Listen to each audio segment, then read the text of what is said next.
Hi there!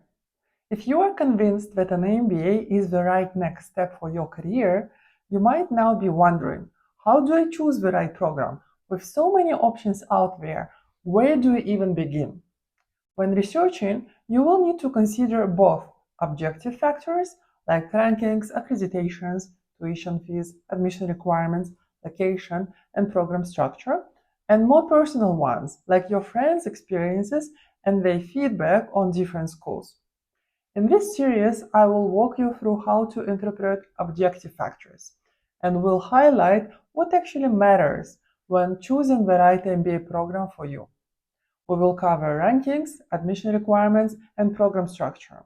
If you would like me to talk about other factors too, just drop a comment below in this video.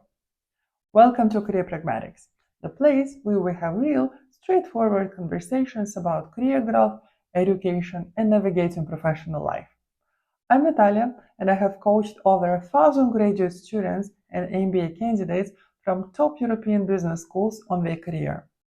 Today's topic is MBA rankings. We will cover what MBA program rankings are out there, which ranking is considered the most prestigious, and how to actually use rankings to shortlist the MBA programs. Let's dive in. When it comes to business school rankings, the major players are Financial Times or FT, Quacquarelli-Simons or QS, and Bloomberg. While all three carry weight, they're not all equal.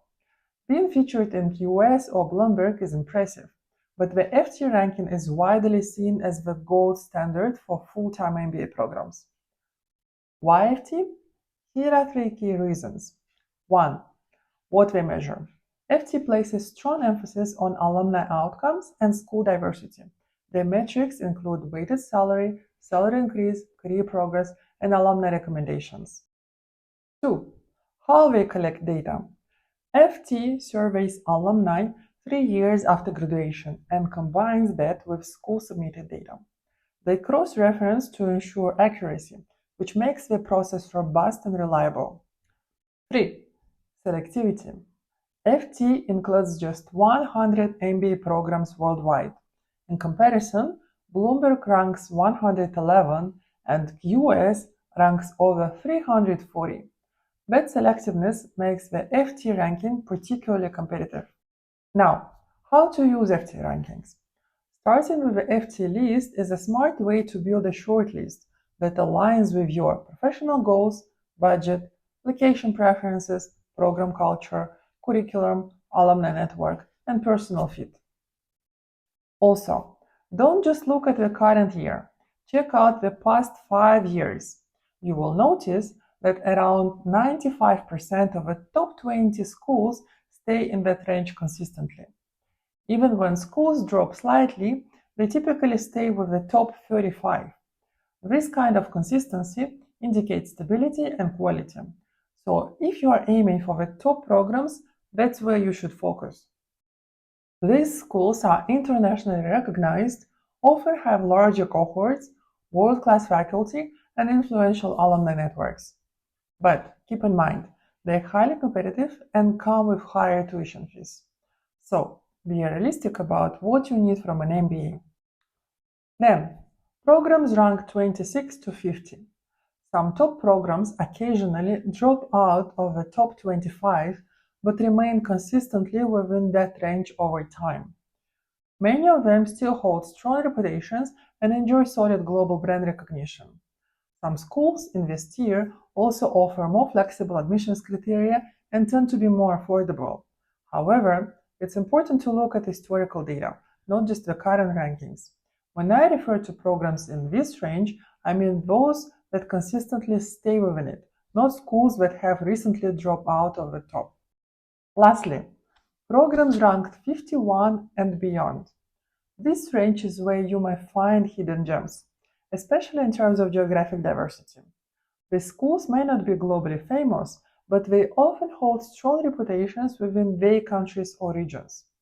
That's key if you are targeting a specific market after graduation.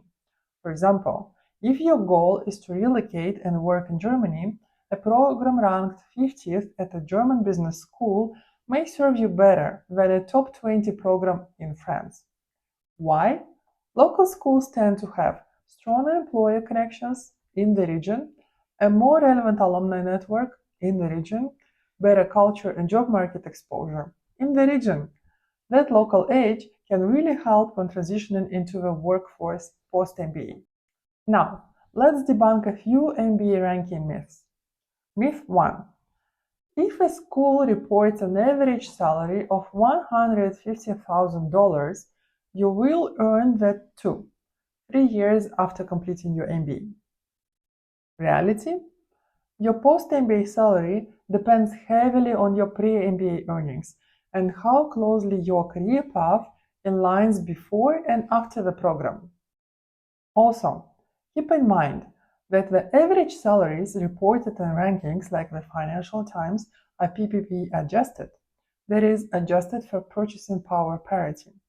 This method standardized salaries to reflect what that amount would buy in a typical US economy, rather than what you will actually earn or spend locally. For instance, someone earning 80,000 euros in Germany may have a similar standard of living to someone earning $120,000 in the US. Once you factor things like healthcare, housing, taxes, and transportation. Meanwhile, someone earning $50,000 in Mexico might have a relatively higher standard of living locally, even though the nominal salary is lower. PPP adjusted salaries are useful for global comparison, but they do not reflect your actual take-home pay, tax rate, or local cost of living. Always interpret those numbers in the context of the country where you intend to work. Myth 2. If your MBA is ranked 50th or 70th, you cannot get into top companies. Reality?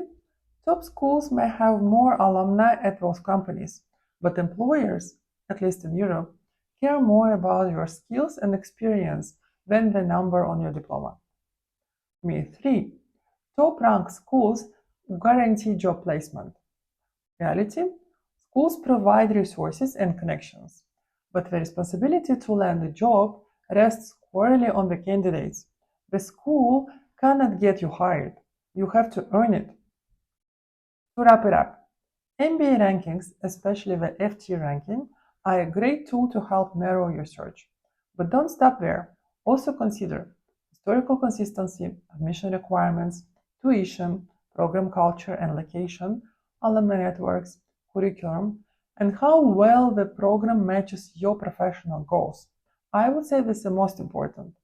In my next video, I will dive deeper into admission requirements and how to evaluate them strategically.